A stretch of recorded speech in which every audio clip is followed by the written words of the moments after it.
Sarah was a beauty, but with a curse her womb was locked, and in a world where a woman without children was considered worse than cattle, it was worse than death.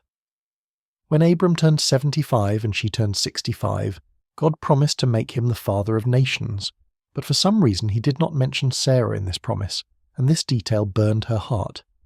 Maybe God would give him children through other wives, and she would remain a barren, shameful old woman. They left Ur of Chaldea. According to legend, Abraham fled from there, narrowly escaping death in the furnace of King Nimrod, who wanted to burn him for refusing to worship idols. Wandering through Canaan, they faced famine and descended into Egypt, and then Abraham did something monstrous.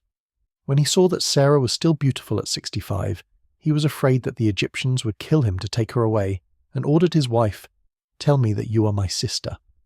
Sarah was indeed taken to the Pharaoh's harem. Her husband sold her as a commodity to save his own life, and she ended up in the hands of a pagan king, defenseless, devoted, ready to become a concubine. Only the intervention of God, who struck the Pharaoh's house with plagues, saved it from desecration. Pharaoh angrily summoned Abraham. "What have you done to me? Why didn't you tell me she was your wife?" And he kicked them out in disgrace. But the most terrible thing is that Abraham repeated this betrayal 20 years later, with King Abimelech, again passing Sarah off as his sister, again abandoning her to the mercy of the Gentile king. Twice the husband, whom God promised to make the father of nations, betrayed his wife out of cowardice, and twice God saved her by a miracle. One can imagine the pain, humiliation, and distrust that grew in Sarah's heart for her husband, who valued his skin above her honour. 10 years have passed since the promise, and no children have been born. Sarah was already 75 years old, Abraham was 85, and she made a decision that seemed logical, but turned into a family nightmare. "Behold, the Lord has shut up my womb so that I will not give birth. Come in to my maidservant, perhaps I will have children by her." She gave the Egyptian slave Hagar, young, beautiful and fertile, to Abraham's bed. Abraham agreed, but did not do what Sarah intended. Instead of taking Hagar as a concubine for one night of conception, he gave her the status of a full-fledged wife. When Hagar became pregnant, she began to despise her mistress, mock the barren old woman, and claim the position of her first wife, and the worst part was that Abraham seemed to support her claims. He chose a young, fertile wife against an old, infertile one. Sarah, whose plan turned against her, came to her husband shouting, "You are guilty of my offence. I gave my maidservant into your bosom, and when she saw that she had conceived, she began to despise me. May the Lord judge between me and you." But Abraham withdrew, leaving his wives to figure it out for themselves. "Behold, your maidservant is in your hands. Do with her as you please." The cold detachment of a husband who allows his wives to torment each other. Sarah began to oppress Hagar.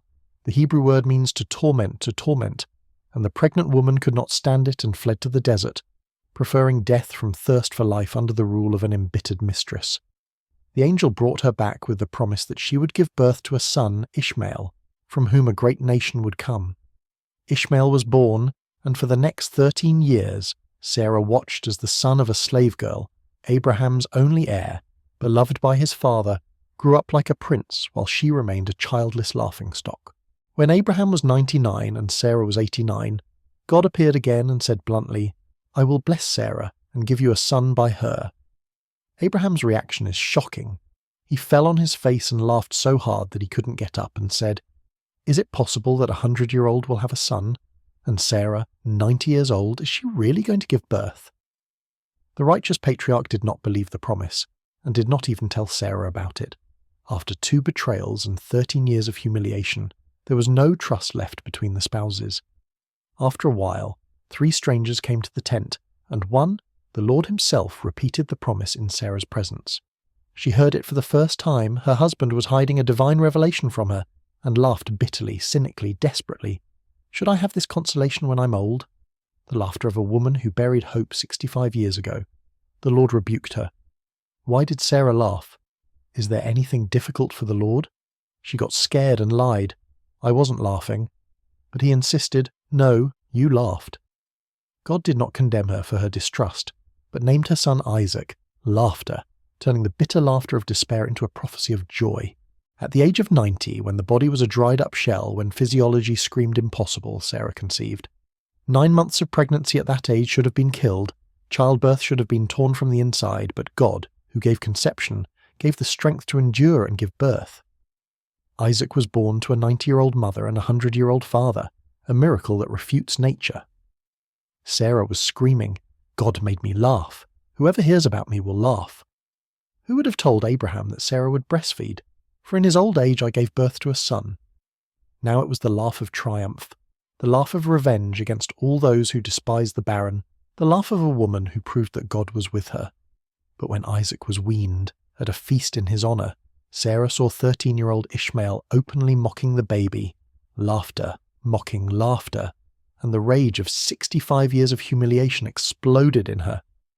"Cast out this slave girl and her son, for the son of this slave girl will not inherit with my son Isaac." It is a cruel demand, in fact a death sentence, to send a woman and a teenager to the desert without food and water. Abraham was upset he loved Ishmael, but God commanded, "In everything that Sarah tells you, obey her voice." In the morning he gave Hagar bread and a skin of water and sent her away, knowing that they would most likely perish.